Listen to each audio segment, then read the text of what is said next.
नमस्कार, बहुत स्वागत है आपका। खबर दिन भर देख रहे हैं आप। मैं हूं आपके साथ शिवम सोनी। सीएम योगी की अध्यक्षता में मंगलवार को हुई कैबिनेट बैठक में तबादला नीति समेत 23 प्रस्तावों को मंजूरी दे दी गई है। सत्र 2023-24 के लिए नई तबादला नीति को मंजूरी देने के साथ ही डेडलाइन भी तय कर दी गई है। इसके तहत विभिन्न विभागों के अधिकारी और कर्मचारियों के तबादले 30 जून तक किए जा सकेंगे। इसके अलावा सड़कों के किनारे जमीन के नीचे पेयजल और सीवर की पाइपलाइन बिछाने, टेलीफोन के तार, ऑप्टिकल फाइबर केबल डालने के लिए अब डक्ट का प्रावधान करना जरूरी होगा। योगी कैबिनेट की बैठक में 23 प्रस्ताव पास हुए हैं। ई तबादला नीति समेत कई प्रस्ताव पर मोहर लगी है।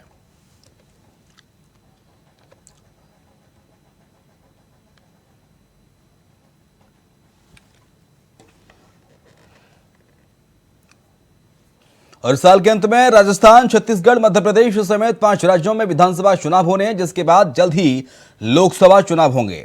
आने वाले चुनावों की तैयारी, संगठन को मजबूत करने को लेकर केंद्रीय गृह मंत्री अमित शाह, बीजेपी के राष्ट्रीय अध्यक्ष जेपी नड्डा और राष्ट्रीय महासचिव बीएल संतोष ने सोमवार देर रात नवनिर्मित आवासीय सह कार्यालय परिसर में मुलाकात की।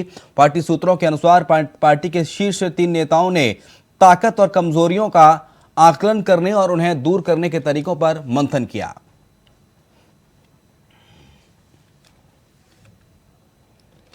सपा अध्यक्ष अखिलेश यादव ने मिशन 2024 के लिए रफ्तार तेज कर दिया। उन्होंने इस कड़ी में लखीमपुर खीरी में उन्होंने केंद्र की मोदी सरकार पर निशाना साधा। ये लखीमपुर जिला समाजवादियों का गढ़ रहा है और इस कार्यक्रम का उद्देश्य यही है, जो गढ़ है वो समाजवादियों का गढ़ दोबारा बन जाए। जिन कंपनियों के लिए वो काले कानून लाए गए थे, उन्हीं कंपनियों ने आपका पूरा का पूरा गेहूं खरीद लिया। केवल लखीमपुर का नहीं, पूरे उत्तर प्रदेश का गेहूं पहुंच गया उन्हीं के पास। अगर सरकार ईमानदार है तो बताओ सरकार ने कितनी गेहूं खरीद की है? कोई आंकड़ा उनके पास हो तो बता दीजिए। ट्रिपल इंजन की सरकार, हमें लगता है इन्हें पहले ही पता था ट्रिपल इंजन भिड़ जाएंगे वहां पर। कितने लोगों की जान चलेगी बताओ? अभी भी संख्या नहीं सही बता पा रहे हैं और कहते थे ट्रेन में कवच है, कवच। ओडिशा के बालासोर जिले में हुए ट्रेन हादसे की जांच सीबीआई ने अपने हाथ में ले ली है। 6 जून को सीबीआई ने इस मामले में केस दर्ज कर लिया है। सीबीआई अधिकारी ने बताया कि एक टीम ने बालासोर पहुंचकर घटनास्थल का दौरा किया। इस रेल हादसे में अब तक 278 लोगों की जान जा चुकी है और 100 से ज्यादा लोग घायल हैं। अधिकारी ने कहा कि सीबीआई ने रेल मंत्रालय के अनुरोध, ओडिशा सरकार की सहमति और केंद्र सरकार के आदेशों पर कोरोमंडल एक्सप्रेस, यशवंतपुर हावड़ा एक्सप्रेस और एक मालगाड़ी से संबंधित ट्रेन दुर्घटना के संबंध में मामला दर्ज किया है। यह हादसा 2 जून को ओडिशा के बाहानगा बाजार स्टेशन के पास हुआ था।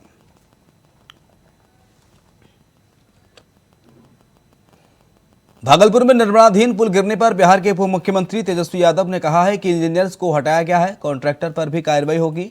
हमें पहले ही इस पर शक था। नए सिरे से पुल का निर्माण कराया जाएगा। हमारी कोशिश है कि इन निश्चित समय सीमा के अंदर कार्य पूरा हो। इसके साथ ही तेजस्वी यादव ने कहा कि मामले की जांच हो रही है, जो भी दोषी होगा उसके खिलाफ कार्रवाई होगी। जो पुल की राशि होगी वो कॉन्ट्रैक्टर पर आएगी। IIT रुड़की पहले ही जांच कर रही है। वहीं उन्होंने सीबीआई जांच को लेकर कहा कि अब सीबीआई वाले इंजीनियर तो नहीं है, बिहार में पुल गिरा है। एसीएस ने दिसंबर और जनवरी को समीक्षा की थी, तभी जो निर्णय हुआ था कि ये सारा जो सेगमेंट है पेड़ नंबर 5 का, जो रुड़की IIT रिपोर्ट का, उस पर तोड़ा जाएगा। निर्णय यही लिया गया कि बाकी जितने सारे जो हैं उसको तोड़ा जाएगा। ठीक है, संवेदक पे भी जो है, जो कॉन्ट्रैक्टर जो है उस पर भी कार्रवाई की जाएगी। जो वहाँ इंजीनियर्स थे उनको भी हटा लिया गया है। बाकी एसीएस जो है वो इसकी जाँच करा रहे हैं और भी जो दोषी होगा इस पर कार्रवाई की जाएगी। कौन क्या कहता है नहीं कहता है, इस पे तो हमको कुछ कहना है नहीं। जांच जो है सब कुछ स्पष्ट है कि कौन लोग इसमें दोषी है नहीं है। इंजीनियरिंग डिपार्टमेंट है, IIT रुड़की ऑलरेडी जांच कर रही है और सीबीआई वाले इंजीनियर तो है नहीं। बीजेपी अध्यक्ष और WFI के अध्यक्ष ब्रजभूषण शरण सिंह की मुश्किलें बढ़ती हुई नजर आ रही हैं। दिल्ली पुलिस ब्रजभूषण के गोंडा और लखनऊ के आवास पर जाकर उनके करीबियों से पूछताछ कर रही है। SIT इससे पहले 140 लोगों से पूछताछ कर चुकी है। सूत्रों के अनुसार मिली जानकारी के मुताबिक पुलिस ने करीबियों के नंबर, पहचान पत्र, नाम को नोट किया है। रिपोर्ट देखिए।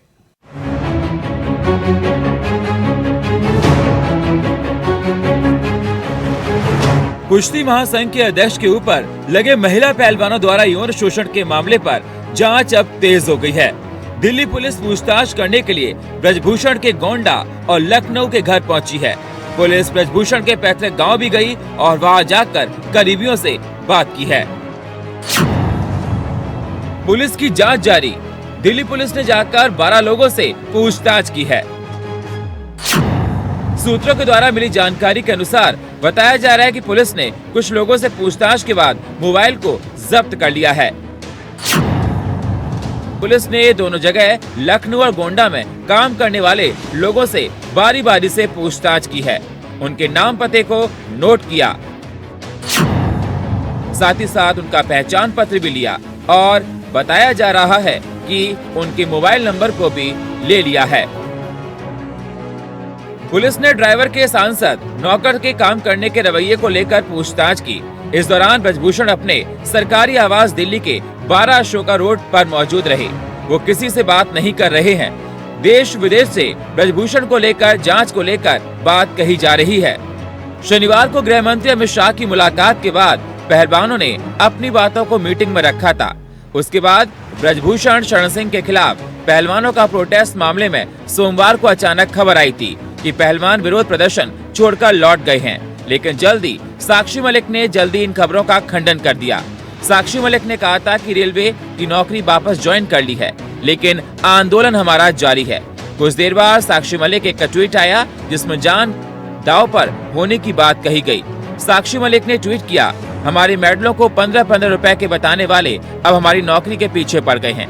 हमारी जिंदगी दांव पर लगी है। उसके आगे नौकरी तो बहुत छोटी चीज है। अगर नौकरी इंसाफ के रास्ते में बाधा बनती दिखी तो उसको त्यागने में हम 10 सेकंड की वक्त भी नहीं लगाएंगे। नौकरी का डर मत दिखाइए। लगभग ऐसे ही ट्वीट विनेश फोगाट और बजरंग पूनिया ने किए। इसके बाद साक्षी मलिक रात में सोशल मीडिया पर लाइव आई और उन्होंने आज सुबह ही कुछ फेक न्यूज चलाई गई। ऐसे में कुछ लोगों के मन में शंका हो रही है कि क्या हमने सच में आंदोलन वापस ले लिया है। मैं बता दूं कि ऐसा बिल्कुल भी नहीं। हमारी लड़ाई जारी है और न्याय मिलने तक जारी रहेगी। बस ये जो होल्ड आया है वो इसलिए कि हम प्लानिंग कर सकें कि आगे कैसे बढ़ना है। मुझे पता है कि फेक न्यूज चलने के बाद कईयों के मन में भी आती है कि ये लड़ाई बीच में छोड़ रहे हैं या हम इतना सपोर्ट कर रहे हैं तो ये बीच में अपनी नौकरी ज्वाइन कर रहे हैं। ऐसा बिल्कुल भी नहीं है। हम ये लड़ाई लड़ेंगे और अपनी आखिरी सांस तक लड़ेंगे जब तक न्याय नहीं मिल जाता। तो बस यही है जो हमारा समर्थक है पूरे भारत देश से जो हमें समर्थन मिल रहा है। समर्थन ऐसे ही बनाए रखो और हम ये लड़ाई जरूर जीतेंगे और आंदोलन हमारा जारी है, सत्याग्रह हमारा जारी है। पुलिस लगातार ब्रजभूषण के खिलाफ कार्रवाई कर रही है। अब देखना होगा कि पहलवानों के आरोपों के आधार पर क्या कोई साक्ष्य पुलिस को मिल पाते हैं या नहीं, और अगर कोई सबूत पुलिस को मिल जाते हैं तो ब्रजभूषण पर क्या कार्रवाई होगी, ये तो जांच के बाद ही पता पड़ पाएगा। Bureau report, India voice, Lucknow.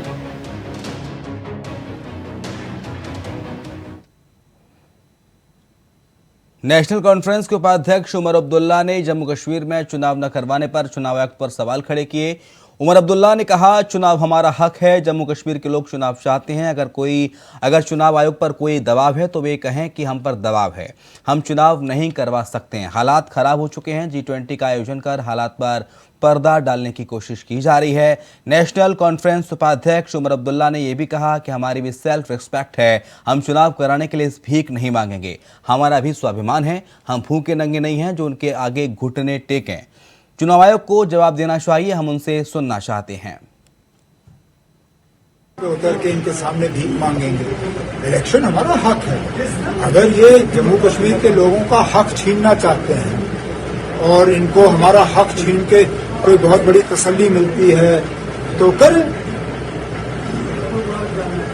हम अब हमारी भी थोड़ी बहुत सेल्फ रिस्पेक्ट है, इज्जत है। हम इनके सामने घुटने नहीं टेकेंगे। कि इलेक्शन कमीशन को इसका जवाब देना चाहिए। हम इलेक्शन कमीशन से सुनना चाहते हैं। क्या chief election commissioner of India ने ये नहीं कहा कि यहाँ वैक्यूम है? He said that there is a vacuum, that vacuum needs to be filled. अगर चीफ इलेक्शन कमीशन को उस वक्त वैक्यूम नजर आया तो वो वैक्यूम क्यों नहीं भर रहे? क्या मजबूरी है? क्या प्रेशर है इलेक्शन कमीशन ऑफ इंडिया पे कि वो इलेक्शन यहाँ डिले करा रहे हैं? इलेक्शन कमीशन ऑफ इंडिया जरा हिम्मत से कहें हमारे ऊपर प्रेशर, हम इलेक्शन करा नहीं सकते। क्योंकि एक तरफ से तो आप कहते हो वैक्यूम है, दूसरी तरफ से आप उस वैक्यूम को फिल करने के लिए तैयार नहीं हो। कहीं ना कहीं तो दाल में कुछ काला नजर आ रहा है। कर्नाटक विधान परिषद की 3 सीटों पर उपचुनाव के लिए 30 जून को मतदान होगा। ये तीनों सीटें विधान परिषद सदस्यों के इस्तीफों के बाद खाली हुई हैं। विधानसभा चुनाव से पहले इस्तीफा देने वालों में बाबूनार, चिंचानसुर, आर शंकर और सावड़ी लक्ष्मण हैं। बाबूराव का कार्यकाल 17 जून 2024 तक, आर शंकर का 30 जून 2026 तक और लक्ष्मण का 14 जून 2028 तक था।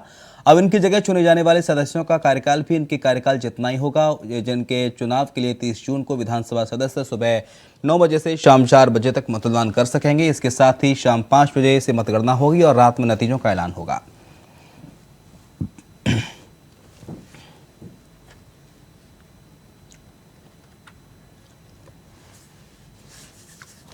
नई दिल्ली के एम्स के इस सर्वर पर मंगलवार सुबह साइबर अटैक हुआ था। इस कारण कई घंटों तक एम्स का सर्वर ठप रहा। शाम 7:30 बजे करीब एम्स की साइबर सिक्योरिटी की टीम ने इस अटैक को नाकाम कर दिया। एम्स की ओर से इस बाबत आधिकारिक बयान भी जारी किया गया।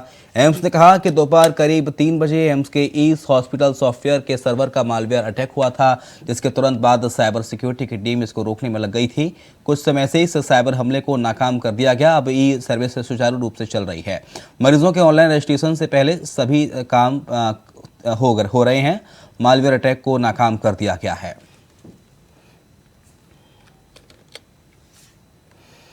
उधर मध्य प्रदेश में 2023 के विधानसभा चुनाव को लेकर तैयारियां की जा रही हैं। सभी राजनीतिक दल पार्टियों में बड़ा बैठक का दौर चल रहा है और मंगलवार को भोपाल के समाजवादी प्रदेश कार्यालय में प्रदेश अध्यक्ष रामायण पटेल के नेतृत्व में बैठक की गई, जिसमें सभी जिले के जिला अध्यक्ष सहित पार्टी प्रवक्ता शामिल हुए। बैठक में आगामी चुनाव की रणनीति को लेकर विचार विमर्श किया गया।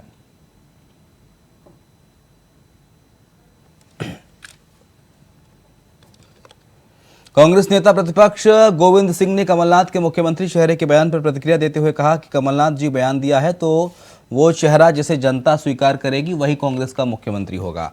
इस पर गोविंद सिंह ने कहा कि कमलनाथ जी की बात से सहमत हूं और उन्होंने एक मास्टर प्लान को लेकर कहा कि मध्य प्रदेश सरकार ने भोपाल का जो मास्टर प्लान बनाया है ये किसानों को बर्बाद करने का प्लान बीजेपी सरकार ने बनाया है। कई कॉलोनियों में बीजेपी के नेताओं ने जमीन खरीदी है और रेजिडेंशियल एरिया बना दिया है। आम लोगों को परेशान किया जा रहा है।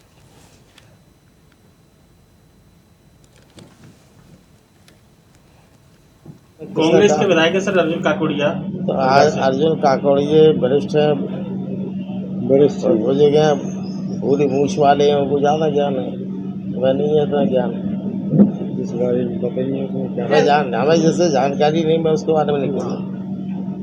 क्या थे? इंसान थे, गरीबों के लाज लड़ते थे, बहादुर नेता थे, मजदूरों के लिए प्राण न्यौछावर करने वाले नेता थे। इतना मैं जानता हूँ। जात पात के बारे में नहीं बता सकता। हर को वजह से हर का हुई, जात पात पूछे नहीं कोई। एनआईए की जो चल रही है जांच, क्या लग रहा है? अब आप ज्यादा जानकारी आप ही बता दें। नहीं, आपको क्या लग रहा है कि मैं ज्यादा समझता नहीं।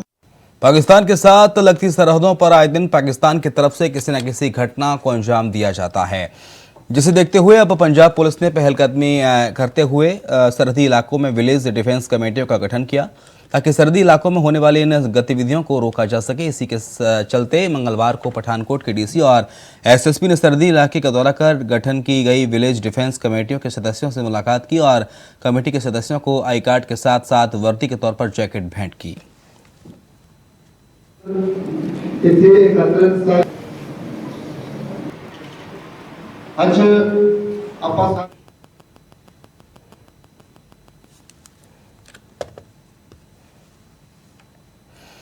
बुंदेलखंड क्षेत्र के ओरछा धाम दर्शन करने रोजाना हजारों श्रद्धालु रामराजा सरकार के दर्शन करके आते हैं। ओरछा धाम में स्थिति बेतवा नदी की साफ सफाई और स्वच्छता के लिए अभियान चलाया गया था।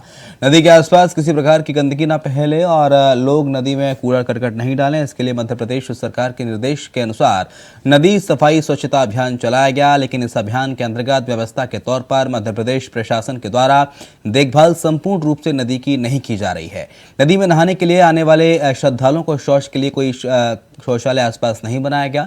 जब श्रद्धालुओं से पूछताछ की गई तो उन्होंने बताया कि ये बात सच है, यहाँ पर शौचालय की व्यवस्था होना चाहिए और महिलाओं के लिए भी नहाने के उपरांत वस्त्र बदलने के लिए एक स्थान बनाना चाहिए।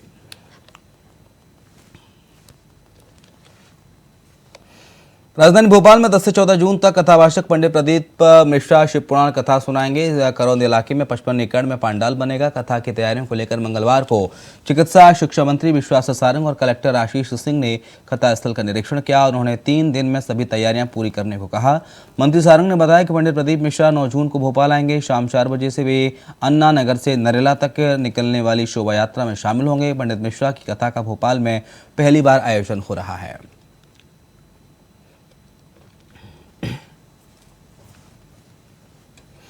ऑनलाइन गेमिंग ऐप के जरिए नाबालिगों का धर्मांतरण करने वाले गिरोह के खुलासे के बाद सुरक्षा एजेंसियों को इनपुट मिले हैं कि इनका जाल पूरे देश में फैला है। मामले में एक धर्मगुरु को गिरफ्तार किया गया है। आईबी ने मामले की जांच शुरू कर दी है। गृह मंत्रालय ने गाजियाबाद पुलिस से इसकी विस्तृत जानकारी मांगी है। इसके अलावा पुलिस ने गिरोह के सरगना बद्दू को गिरफ्तार करने के लिए महाराष्ट्र में डेरा डाल दिया है। गेमिंग ऐप के जरिए नाबालिगों के धर्मांतरण के मामले को केंद्र सरकार गंभीरता से ले रही है। गिरोह गाजियाबाद से लेकर चंडीगढ़ तक 4 लड़कों का धर्म परिवर्तन करा चुका है।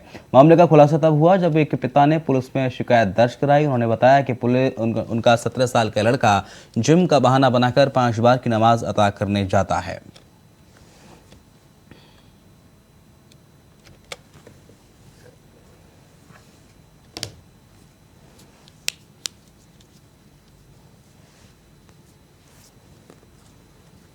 नगर में बहला फुसलाकर धर्मांतरण करने का एक अभियोग पंजीकृत हुआ था, जिसमें कि 2 लोग नामजद थे। इसमें बद्दो नाम के एक व्यक्ति की डिजिटल आइडेंटिटी के बारे में हमको पता लगा था, जिसका कि हमारे साइबर ब्रांच ने जिस पे काम करा है, जिससे हमको उनका असली नाम पता लगा, जिनका नाम शाहनवाज मकसूद खान है, जो कि साजिया अपार्टमेंट, थाना मुंब्रा, जनपद ठाणे, महाराष्ट्र के हैं। इनकी गिरफ्तारी हेतु हमने टीम बनाकर रवाना कर दी है। साथ ही साथ इसमें एक मौलवी का नाम आया था, जो कि सेक्टर 23 संजय नगर जामा मस्जिद में 2 साल से अपनी सेवाएं दे रहे थे। पूछताछ में हमको पता लगा है कि इनका नाम नन्नी उर्फ अब्दुल रहमान है, जो कि मूलतः बलिया के रहने वाले हैं, पर इनकी काफ़ी साल से यहाँ पर गाजियाबाद में रह रहे हैं। इन्होंने बहला फुसलाकर इसमें धर्मांतरण कराने में इनका एक जैन नाबालिग लड़का एवं 2 हिंदू लड़कों में इनका काफ़ी इंपॉर्टेंट रोल रहा है। इसके हमको इलेक्ट्रॉनिक साक्ष्य और बाकी एफिडेविट और डॉक्यूमेंट्स भी हमको हाथ लगे हैं।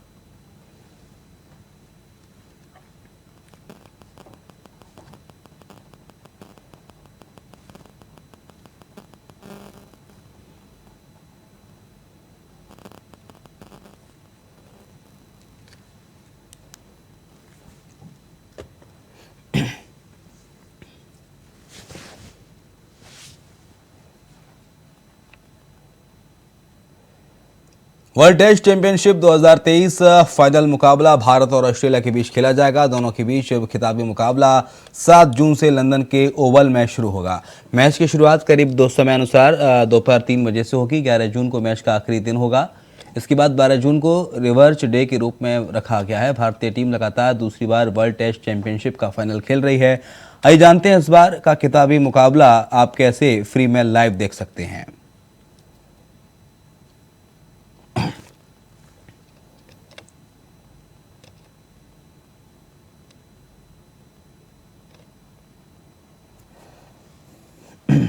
तो फाइनल में भिड़ेंगे भारत और ऑस्ट्रेलिया। जी हां, WTC का फाइनल मुकाबला होगा। कप्तान रोहित और कोहली पर नजर रहेगी।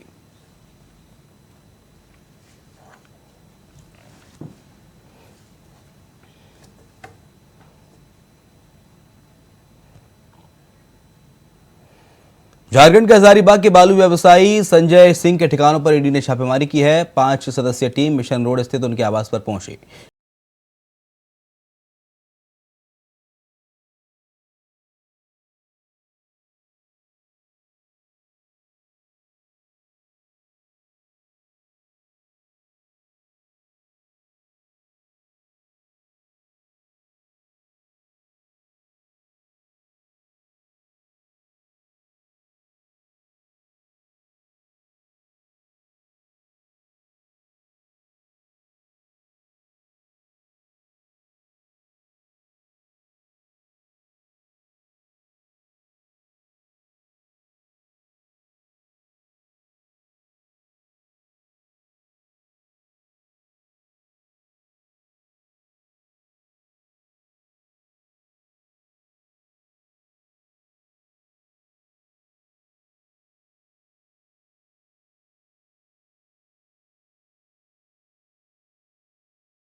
बुलेटिन में इतना ही। खबरें लगातार जारी हैं।